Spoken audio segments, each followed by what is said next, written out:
Fala pessoal, sejam todos muito bem-vindos a mais um vídeo.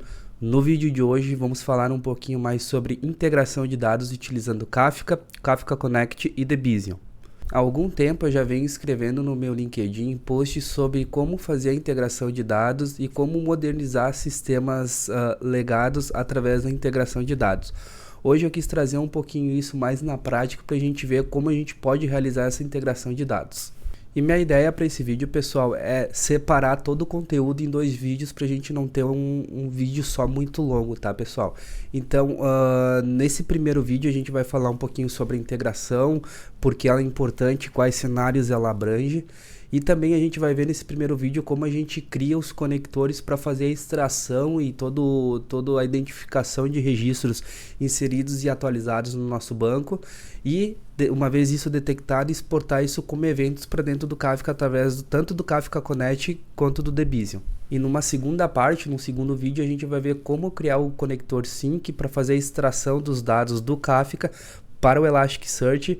Assim a gente consegue criar algumas métricas bem interessantes que serão realizadas real time a partir do momento que a gente começa a fazer inserções de registro no banco de dados. Todo sistema, quando é construído pela primeira vez, é um sistema que relativamente ele começa de uma forma totalmente simples.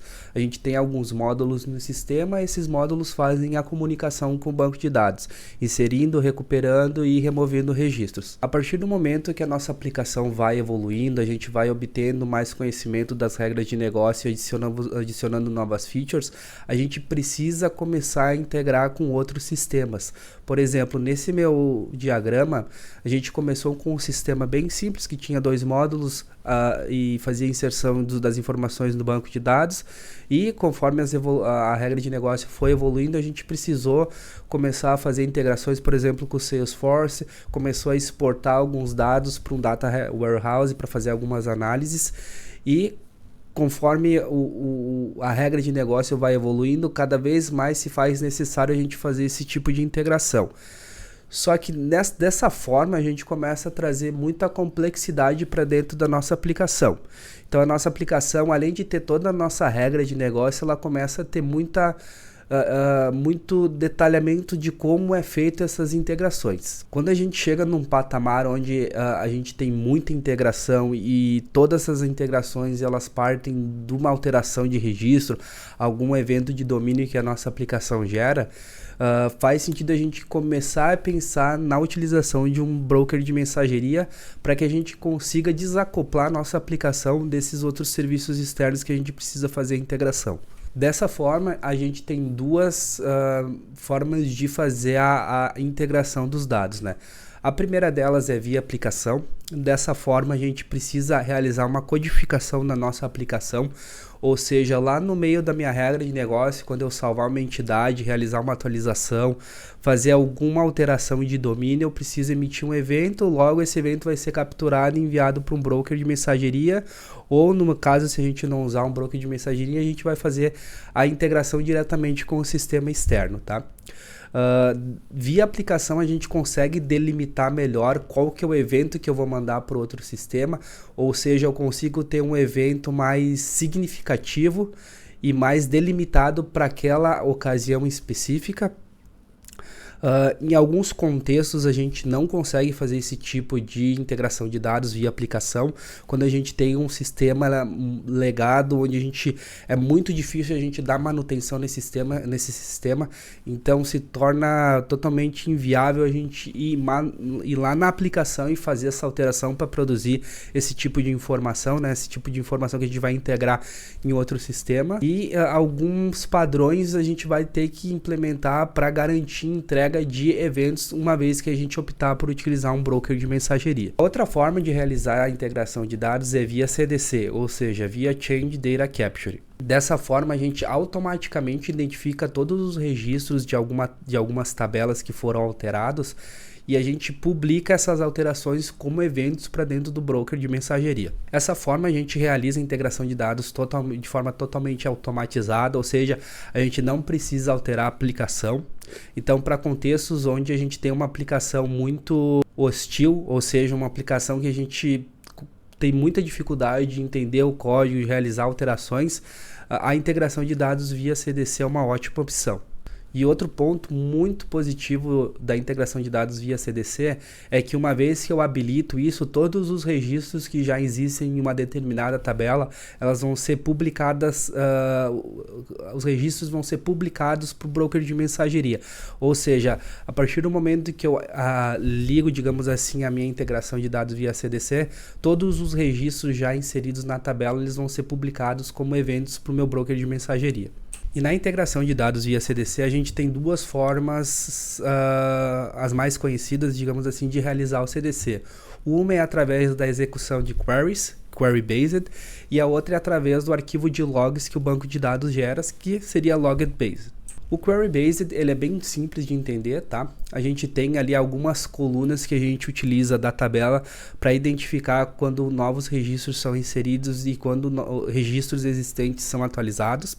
Então a gente define algumas colunas. Geralmente a gente precisa usar um ID auto-incremental para a gente ter o controle do que já foi enviado e uma data, e uma coluna de timestamp para a gente identificar qual que foi a última alteração que a gente propagou para o broker de mensageria. Assim, novos registros ou registros que forem atualizados, eles vão ter um timestamp maior do que a gente salvou na última vez, e assim a gente consegue identificar quando o registro é atualizado e fazer a propagação dele para o broker de mensageria. Então aqui no caso, supondo que a gente já tenha feito a integração de 3 linhas da nossa tabela, a gente salva qual que é o ID auto-incremental da nossa última interação, né, do último registro que a gente enviou para o nosso broker de mensageria, e também qual que foi a data mais recente do último registro que foi atualizado. Então, supondo que 2 registros novos foram inseridos no banco, como esses registros eles vão ter um ID maior do que o último ID que eu salvei, eu sei que esses 2 registros eles não foram enviados ainda para o broker de mensageria. Então, na próxima interação a gente integra essas 2 novas linhas para o broker de mensageria. E como a gente vai estar utilizando o Kafka, pessoal, eu gostaria de fazer uma introdução bem básica de como que é a arquitetura do Kafka e o funcionamento, até para a gente conseguir entender melhor a questão de tópicos, producers e consumers, que vai facilitar o nosso entendimento de como toda a integração vai acontecer. Então eu montei essa imagem, pessoal, uma imagem bem simples só para exemplificar como que é a arquitetura do Kafka, né? Então, de um lado a gente tem o producer, que é a aplicação que vai produzir os eventos de fato para o Kafka. A gente sempre produz uma informação, um evento para um tópico, tá? A gente usa o tópico para, digamos, delimitar a informação, então toda informação que trafega dentro do mesmo tópico, ele teria o mesmo esquema, digamos assim. Por exemplo, pedido criado, a gente vai ter um tópico pedido criado e todos os pedidos vão trafegar por esse tópico, tá? E do outro lado a gente tem o consumer que vai consumir essa informação e fazer o processamento da forma que fizer mais sentido para aquele contexto, tá? Na nossa integração, o producer vai ser um connector source, ou seja, ele vai ser um connector que vai ficar olhando a tabela e a partir do momento que ele identificar alterações ou inserção de novos registros, ele vai publicar isso para o Kafka como um evento, num tópico específico que a gente vai determinar quando a gente começar a fazer a integração. E do outro lado a gente vai ter o consumer, que vai ser um connector sync, que ele vai fazer a extração dessa informação do Kafka e vai exportar isso para o Elasticsearch. Como o nosso broker de mensageria vai ser o Kafka, a gente tem a possibilidade de usar o Kafka Connect. O Kafka Connect é uma série de plugins que facilitam tanto a ingestão de eventos como a extração de eventos do Kafka. No Kafka Connect a gente tem 2 categorias de plugin, o plugin sources e o plugin syncs, tá? Os plugins sources, eles são responsáveis por extrair as informações de um data source, alguma fonte de dados, seja ele um banco, seja uma API, seja um sistema externo. Uma vez que eu extraio esses dados desses sistemas externos, eles são inseridos no Kafka como eventos em alguma partição que a gente escolhe e especifica na criação do plugin, tá? Uma vez esses dados no Kafka, a gente faz a extração deles através de connectors do tipo tipo sync, ou seja, eu posso especificar qual sistema externo vai receber isso. Eu posso tanto mandar para banco de dados relacionais, não relacionais, APIs HTTPs, posso mandar por S3, por Elasticsearch. Então a gente tem uma série de plugins que são gratuitos que facilitam tanto a ingestão quanto a extração de dados do Kafka. O Debizium, ele nada mais é do que um plugin também para o Kafka Connect. O Debizium, ele trabalha no modo logged based, ou seja, ele faz a identificação de novos registros e atualização e deleções a partir do log do banco de dados. Então isso é um ponto positivo do Debizium, já que na forma de query based a gente acaba tendo uma pequena sobrecarga, digamos assim, no banco, né? Porque a cada período ele vai ter que ficar fazendo um SQL para ver o que mudou ou não mudou, para a gente conseguir propagar isso para o Kafka. Já o Debizium, ele olha o arquivo de log, então ele não tem essa pequena sobrecarga a mais no banco de dados. No Debizium também a gente tem a opção de ter um evento bem completo, né? Ou seja, a gente consegue saber qual que era o estado do registro antes de ser atualizado e o novo estado do registro no caso de atualização, né? E o nosso escopo de integração, pessoal, a gente vai utilizar uma aplicação que já está pronta, tá? Eu optei por utilizar essa aplicação porque facilita a nossa vida e a gente consegue ter uma ideia de como a gente utilizaria isso numa aplicação real. No nosso escopo de integração, a gente vai utilizar a aplicação eShop on Containers, que é uma aplicação de referência da Microsoft que tem no GitHub. Ela simula um e-commerce de venda de produtos, tá? E o nosso escopo de integração ele vai ser em cima do microserviço de ordering, ou seja, do microserviço de pedidos. Então, qual que vai ser o escopo da nossa integração? A gente vai criar conectores para identificar quando um pedido é criado e com isso a gente vai extrair depois essas informações para o Elastic para a gente conseguir criar métricas que serão atualizadas em real time. Então, pessoal, mostrando um pouquinho mais sobre quais containers a gente está rodando e quais containers a gente vai precisar. Aqui eu estou rodando toda aquela aplicação que eu comentei ali do eShop on Container, então todos esses containers rodando são para conseguir suportar aquela aplicação. Deixa eu mostrar para vocês um pouquinho da cara da aplicação. Ela é bem simples, tá? A gente adiciona os pedidos aqui no carrinho, depois finaliza a compra, tá? E daí qual que é a ideia? Todo pedido criado a gente vai exportar essa informação para o Kafka nesse primeiro vídeo, tá? Então, uma vez essa informação no Kafka, é interessante ressaltar que eu consigo depois, ela uma vez persistida no Kafka, mandar ela para onde que eu quiser. Então eu posso criar um conector source para o Elastic, um para o Mongo. Uma vez a informação no Kafka, eu consigo usar isso da forma que mais fizer sentido no meu contexto. E além dos containers que a gente tem que rodar para suportar a aplicação, eu estou rodando os containers do Kafka e Kafka Connect e mais alguns outros containers para a gente visualizar as mensagens, tá? Então aqui a gente está rodando o Elasticsearch para fazer a parte do sync, que a gente vai deixar para um segundo vídeo.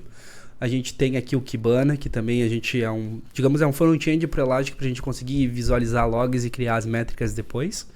A gente tem o Zookeeper aqui, que a gente precisa dele para essa versão do Kafka que eu estou rodando, tá? Porque o Zookeeper, o Kafka acaba utilizando ele para fazer alguns gerenciamentos.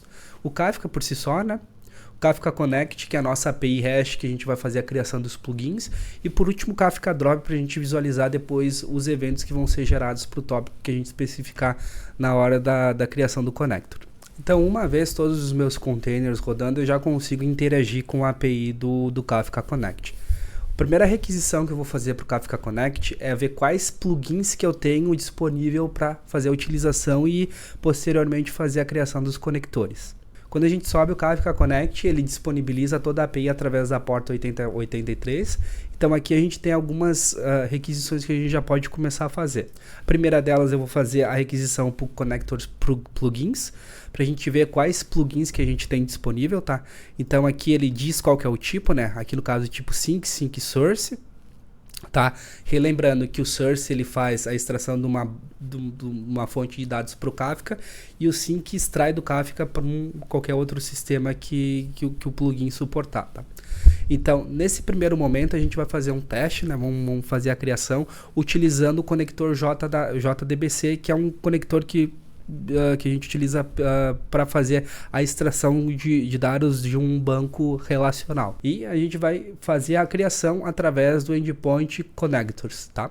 Antes de fazer a criação, eu quero mostrar para vocês que a gente tem um endpoint também para ver quais conectores estão criados. No meu caso, como eu subi toda a infraestrutura agora, eu não tenho nenhum conector ainda criado. Para fazer a criação do conector, a gente tem que especificar algumas configurações. O nome do conector, no caso aqui SQL Server Kafka Connect Connector, e alguns parâmetros de configuração, ou seja, qual que é o banco que a gente vai utilizar, qual que é o endereço dele, qual que é a senha e o usuário desse banco para o conector conseguir fazer o acesso a esse banco e começar a fazer a captura dos eventos. No conector eu especifico qual que é o prefixo do tópico que ele vai criar quando ele começar a propagar esses eventos para o Kafka. Eu digo para ele um table whitelist, que é quais tabelas que eu quero monitorar. Se eu não especificar isso, ele acaba monitorando todas, mas no nosso exemplo aqui não faz muito sentido. O mode, no meu caso aqui, o mode é incrementing. Eu vou deixar só o mode incrementing por enquanto, porque a gente vai acabar utilizando o connector do Debizium. E percebam aqui que na propriedade incrementing column name, eu digo qual que é a coluna que ele vai utilizar para fazer a identificação de novos registros, ou seja, no meu caso é a coluna ID, tá? E no meu banco de dados, na tabela Order Items, que é a tabela que eu vou utilizar para fazer toda a extração, percebam que o ID é uma coluna autoincremental, tá? Então é bem importante que essa coluna seja autoincremental. Caso contrário, o conector não vai funcionar e ele não vai conseguir fazer a identificação dos registros. E percebam também que no meu caso eu já tinha utilizado o site, então eu já tinha feito um pedido com, na verdade, 2 pedidos aqui. Então a gente já tem conteúdo nessa tabela. Então uma vez que eu criar o conector lá na minha API, ele já deveria identificar essas linhas e já mandar isso para o Kafka. Então eu vou fazer a criação do meu conector aqui. A princípio ele fez a criação, voltou um 201 aqui. E eu quero só ver o status desse meu conector para ver se de fato ele está rodando, se ele conseguiu inicializar sem nenhum problema. Eu vou utilizar o endpoint de status, né? Então faço o nome do conector que eu criei e /status, faço um get. A princípio tudo certo, ele está rodando, tanto o conector quanto a task que ele utiliza para fazer a extração. Vamos verificar agora se lá no nosso Kafka ele criou o tópico e já colocou os 2 registros lá no tópico recém-criado. Então a gente já teve a criação do tópico lá no Kafka. O tópico ficou o nome de CDC Order Items, né? Ou seja, ele pegou o prefixo que eu coloquei lá na criação do meu connector. Vamos voltar aqui. Então aqui ó, o meu table, o meu topic prefix, talvez eu nem precisaria ter especificado porque ele acabou ficando meio estranho o nome, tá? Mas não veio ao caso. Então ele usou esse prefixo e mais o nome da tabela, que é Order Items, tá? Então aqui ele já colocou os 2 registros que a gente já tinha lá na base criado.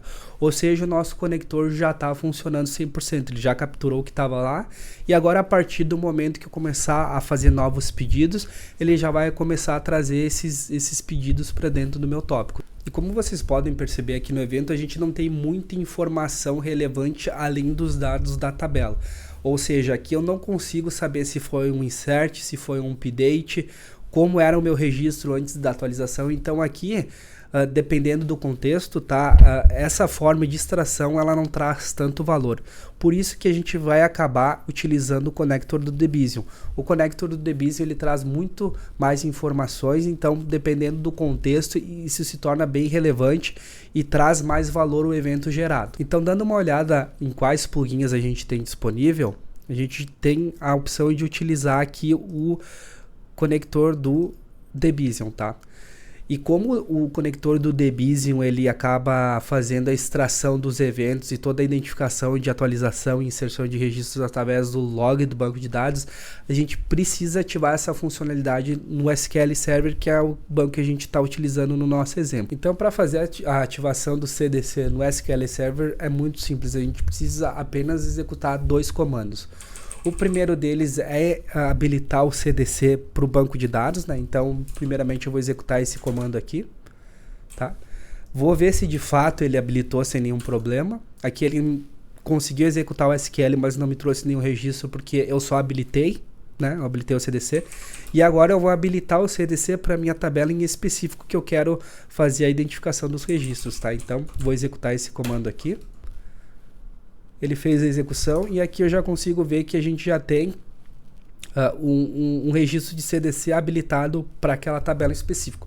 Então agora a gente pode ir lá, voltar na nossa API do Kafka Connect e criar o conector novamente do Debizium. A forma de criação do conector e o formato, a estrutura do JSON que a gente via, ela é bem parecida, tá?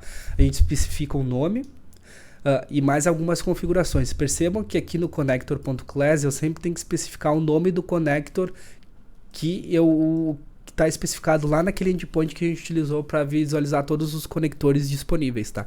Então aqui eu tenho que especificar exatamente esse nome, caso contrário ele não consegue achar o plugin. Aqui eu especifico informações do banco de dados, né? Qual que é o meu hostname, qual que é a minha porta, qual que é o meu usuário, password. Digo qual que é o nome do meu banco de dados, digo qual que é a tabela que ele vai fazer a extração. Digo qual que é o prefixo, né? Então aqui eu vou colocar um prefixo de Debizium, para que ele crie o tópico lá com o nome de Debizium para a gente ver a diferença, né, do evento gerado. E informo mais algumas configurações aqui, que isso aqui é coisas internas do Kafka que ele vai utilizar para armazenar, no caso, o DDL da estrutura do meu banco, tá? Então isso não é o caso, mas a gente precisa especificar e todas essas informações elas estão bem documentadas, explicando o que significa cada uma delas lá no site do Debizium, no conector do SQL Server. Então, vou fazer a criação do meu conector Debizium. Vou verificar aqui se de fato ele foi criado. Beleza, vou copiar o nome dele para ver o status. A princípio tudo rodando. Vamos ver agora se ele já criou o tópico lá no Kafka. Então, como vocês podem perceber, a gente já tem a criação do tópico. Percebam que ele usou o prefixo que eu especifiquei lá na criação do connector. E aqui ele colocou todo o nome do esquema e do esquema do banco de dados e da minha tabela. Dando uma olhadinha nas mensagens, aqui a gente percebe que vem muito mais informações do que o conector JDBC. Então aqui a gente tem um before, no nosso caso é nulo porque a gente fez uma adição, então não tem, o registro não existia, né, antes. Se fosse uma atualização, ele me traria o estado anterior da atualização, né. No after ele me traz o registro, a informação, a linha do banco de dados que foi adicionada. Aqui ele traz algumas versões, algumas configurações do plugin, qual que é a versão, connector, timestamp, algumas outras coisas. E uma informação bem interessante que a gente não tinha no plugin JDBC é o tipo de operação. Então, sempre quando a gente tiver uma atualização, uma inserção, uma deleção, a gente sabe olhando esse OP aqui, tá? Então, pessoal, nesse vídeo a gente viu como criar um connector source para identificar alterações em um SQL Server, tanto através da metodologia de Query Based através do plugin JDBC, quanto Logged Based através do plugin do Debizium. No próximo vídeo, pessoal, a gente vai ver como criar conectores do tipo sync, ou seja, a gente vai extrair essas informações que a gente importou do SQL Server para o Kafka. A gente vai importar essas informações lá para o Elasticsearch. Com isso a gente vai conseguir criar métricas que serão atualizadas em real time, ou seja, a partir do momento que eu fizer um pedido lá no meu site, eu vou ter essa métrica sendo atualizada em real time a partir do momento que eu persistir a informação no banco de dados. Então não se esqueça de se inscrever no canal para não perder o próximo vídeo. Se esse vídeo de alguma forma te agregou algum valor, foi útil, não esqueça de deixar o like e até o próximo vídeo.